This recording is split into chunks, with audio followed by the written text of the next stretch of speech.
Assalamualaikum warahmatullahi wabarakatuh. Salam jumpa lagi. Setelah lama kita tidak berjumpa karena channel Mas Derajat tidur panjang. Nah, ini kita mencoba hadir kembali dengan format yang lebih sederhana. Semoga sehat semua bagi kawan-kawan pemirsa yang setia di channel ini. Dan untuk topik bahasan kali ini adalah mengenai isu-isu yang terjadi dalam 4 bulan pertama pemerintahan Prabowo dengan wakil presidennya Gibran, ya. Tapi intinya adalah pemerintahan Prabowo ini yang berusaha untuk segera membenahi semua kekurangan-kekurangan pada pemerintahan-pemerintahan sebelumnya, baik itu pemerintahan Jokowi, SBY, Megawati, Gus Dur, dan Soeharto. Kenapa Habibie tidak disebut? Karena Habibie pemerintahannya tidak ada kekurangan kalau menurut dalam pandangan saya, gitu kan.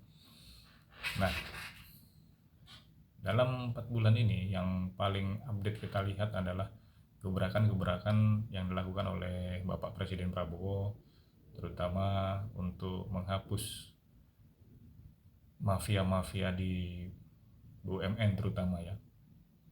Karena intinya sekarang untuk menyelamatkan negara itu adalah menyelamatkan BUMN, dan kita ngerti betul dengan atas tulisan-tulisan dari buku-buku yang pernah ditulis oleh beliau jauh sebelum menjadi presiden. Tentu saja adalah beliau ingin sekali untuk kita kembali ke Undang-Undang Dasar 45, terutama pasal 3 ayat 33, di mana semua hasil kekayaan negara, baik itu dari mineral maupun mineral, itu dikelola sebaik-baiknya dan sebesar-besarnya untuk kemakmuran rakyat, gitu kan. Nah, siapa pelaksananya? Pelaksananya adalah BUMN. Nah, ketika BUMN ini nggak sehat atau pengelolaannya nggak beres, ya hal itu, cita-cita itu tidak akan terjadi, gitu kan. Itu dia makanya beliau segera memberantas mafia di Pertamina, mafia di Antam, mafia di PLN dan ASDP dan lain-lain. Nanti pelan-pelan, pasti pelan tapi pasti semua akan dibereskan oleh beliau. Mohon maaf ini suara saya agak serak, ya. Terus cuman reaksi di masyarakat atau di kalangan sebagian masyarakat terutama, ya, itu justru yang terjadi adalah reaksi negatif. Kenapa? Kenapa begitu? Ya karena opininya dibentuk oleh lembaga-lembaga dan media yang dibiayai oleh asing, gitu kan. Apa buktinya kalau lembaga-lembaga dan media-media itu diatur oleh asing, diarah-arahkan, dimainkan oleh asing untuk membentuk opini yang sesat, gitu ya, di masyarakat. Tentu saja intel-intel negara ini itu sudah mencium semua hal ini kan, gerakan-gerakan ini. Hanya saja selama ini nampaknya presiden diam saja dan fokus bekerja. Cuman ketika narasi-narasi itu terus bergaung dan seakan-akan pemerintah melakukan hal yang sebaliknya, ya habislah ini. Ada batasnya kesabaran Pak Presiden habis, maka di suatu forum, saya kurang ingat itu forum di depan masa NU atau di depan masa Gerindra, ya. Nah, intinya beliau membongkar adanya media yang menyerang pemerintah itu karena dibiayai oleh asing, dan beliau belak-belakan aja menyebut salah satu medianya adalah Tempo, ya. Tempo. Nah, itu dibuktikan dari apa?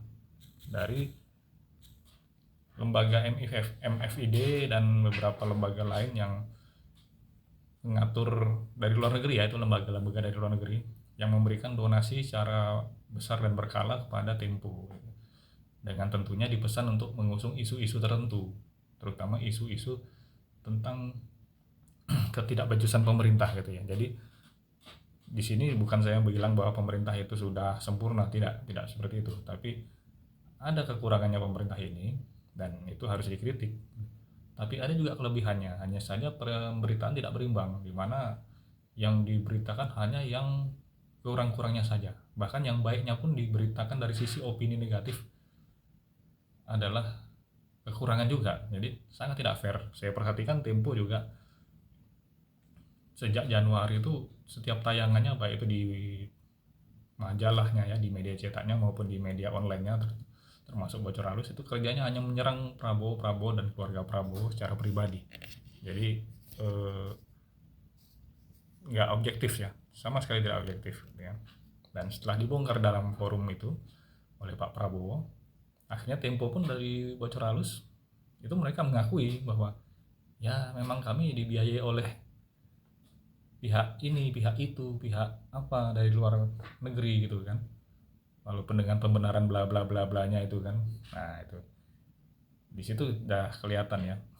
Sekarang kita lihat selain itu juga BBC, media dari Inggris, CNN, itu media dari Amerika yang punya franchise di Indonesia, tentu saja mereka juga menjadi corong kepentingan asing ya untuk membentuk opini buruk di masyarakat. Lalu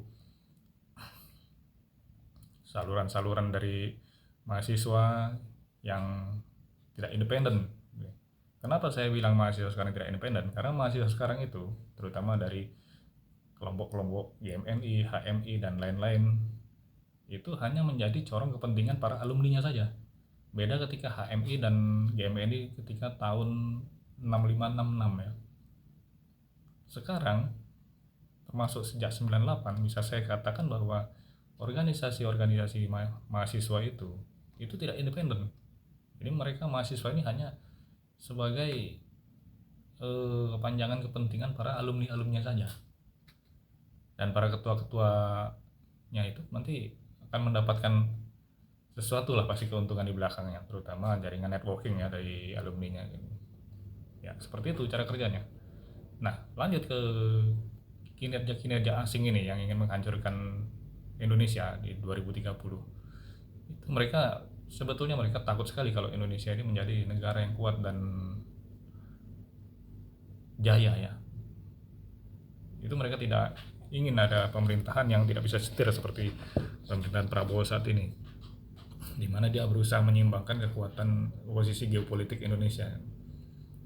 Memang di satu sisi Donald Trump itu sudah menghentikan semua bantuan-bantuannya lewat second CIA yaitu NID, yang selama mungkin 2-3 dekade ini mereka sendiri mengakui sudah memberikan bantuan berkala kepada sekitar 2000 lembaga di Indonesia, baik itu LSM maupun kampus maupun lembaga-lembaga otonom kampus. Nah itu saya pun juga sedikit banyak paham ya soal itu ya. Kita bisa bikin seminar tersendiri untuk itu nanti. Nah kemudian di satu sisi memang dari USA, dari NED ini memang dihentikan oleh Donald Trump, tapi masih ada lagi kekuatan asing yang mengerikan ini, menurut saya mengerikan sekali karena sudah terbukti berhasil hampir menghancurkan negeri kita di tahun 98, yaitu George Soros. George Soros ini punya kepentingan yang sama, cuman dia bukan bagian dari pemerintah Amerika walaupun dia warga Amerika ya.